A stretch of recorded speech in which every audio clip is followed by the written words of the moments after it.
America के बाद France में भी अंग्रेजी दे गई धोखा। फिसल गई पीएम मोदी की जुबान, ट्रोल करने वालों ने पकड़ा। मणिपुर में नहीं की मन की बात, यूरोपीय संसद में चल रही बहस, दुनिया भर में बज रहा मोदी का डंका, लेकिन अपने ही देश का राज्य नहीं संभल रहा। जी हां, पीएम मोदी फ्रांस दौरे पर थे, लेकिन भाषण के दौरान पीएम मोदी की अंग्रेजी ने धोखा दे दिया। पीएम मोदी की थोड़ी जुबान क्या फिसली, ट्रोल करने वालों को मौका मिल गया। पीएम मोदी ने फ्रांस के मशहूर खिलाड़ी किलियन एम्बापे को लेकर दावा किया कि उनके जितने फैंस उन्हें फ्रांस में नहीं जानते, उससे कई ज्यादा फैंस इंडिया में हैं। लेकिन ऐसा बोलने में पीएम मोदी ने दो गलतियां कर दी। पीएम मोदी ने किलियन एम्बापे को किलियन मापे बोल दिया, साथ ही फैंस को फ्रांस बोला, जिसे लेकर पब्लिक ने पीएम मोदी को ट्रोल कर दिया। किलियन मापे के जितने फ्रेंड्स, किलियन मापे के जितने फ्रेंड्स। पीएम मोदी ने दावा किया था कि उनका फ्रांस के साथ 40 साल पुराना रिश्ता है, जिसे देखकर एक युवक ने ट्विटर में लिखा, 40 साल फ्रेंच सीखने के बाद ये हाल है। एम्बापे के नाम का माँ बाप करके एक कर दिया। लेकिन मोदी का मजाक उड़ाने वालों को ये भी जान लेना चाहिए कि पीएम मोदी अपना भाषण खुद नहीं लिखते। इसमें गलती स्क्रिप्ट राइटर की होती है, जिसने किलियन एम्बापे के नाम को गलत लिख दिया।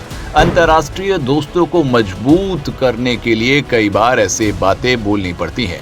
हालांकि ये नहीं पता कि सच में देश में कितने लोग किलियन एम्बापे को जानते हैं। पीएम मोदी ने किलियन को भारत में सुपरहिट बता दिया। अगर आपने भी पहले इनका नाम सुना है तो कमेंट में बताइएगा।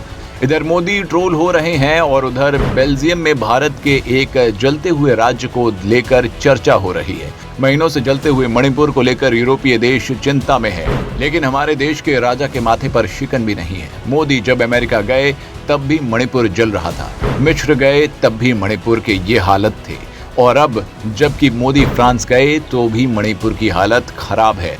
लगातार पीएम मोदी की विदेश यात्राएं बदली, लेकिन मणिपुर की आग शांत नहीं हुई। द हिंदू में छपी एक रिपोर्ट के मुताबिक यूरोपीय संसद में बीजेपी नेताओं पर हेट स्पीच और केंद्र सरकार पर विभाजनकारी नीति लागू करने का आरोप लगाया गया। आफ्स्पा और FCRA जैसे कानून का दुरुपयोग करने का आरोप भी लगाया गया। एक तरफ विदेशी सांसद मणिपुर पर चर्चा कर रही है, उसका हल निकालने का प्रयास कर रही है, तो दूसरी तरफ पीएम मोदी इस मामले पर कुछ भी नहीं बोल रहे हैं। ना तो इसे लेकर नई संसद में कोई चर्चा हुई और ना ही इसको लेकर मन की बात की गई। जरा सोचिए, आपके घर की लड़ाई की चर्चा चौराहे पर हो तो कैसा होगा, और यही हो रहा है। भारत के मणिपुर में फैली दो जातियों की लड़ाई की चर्चा यूरोप के चौराहों पर हो रही है। मणिपुर में भी डबल इंजन की सरकार है, लेकिन एक हंसते खेलते राज्य को नफरत की आग में धकेल दिया गया और सरकार से कुछ भी ना हो सका। यूरोपीय संघ में 6 संसदीय दलों ने एक प्रस्ताव पेश किया, जिसमें मणिपुर हिंसा को ना रोक पाने के लिए सीधे तौर पर मोदी सरकार और उनकी पार्टी बीजेपी की आलोचना की गई। इतनी फजीहत होने के बाद भारत की तरफ से बयान जारी किया गया कि हमसे EU सांसदों से स्पष्ट कर दिया है कि ये भारत का आंतरिक मामला है, इसलिए चर्चा के दौरान वो इस बात को याद रखें।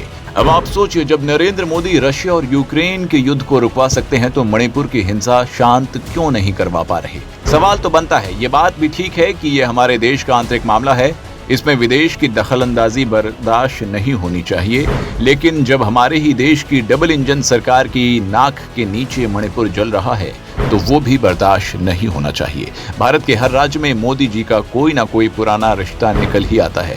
अगर मणिपुर में भी ऐसा कोई रिश्ता हो तो शायद मणिपुर को शांत किया जा सकता है और फिर से वहां खुशहाली लाई जा सकती है। खैर, अंग्रेजों में तो हमारी आपकी किसी की भी जुबान फिसल सकती है। पीएम मोदी विश्व गुरु कहलाते हैं, इसलिए पीएम मोदी को अपने भाषण लिखने वालों को जरूर टाइट करना चाहिए ताकि वो ऐसी गलती ना करें और पीएम मोदी ट्रोलिंग से बचें। आप पीएम मोदी की ट्रोलिंग को लेकर क्या सोचते हैं और मणिपुर में हिंसा को लेकर आपकी क्या राय है, कमेंट बॉक्स में बताइए। शुक्रिया।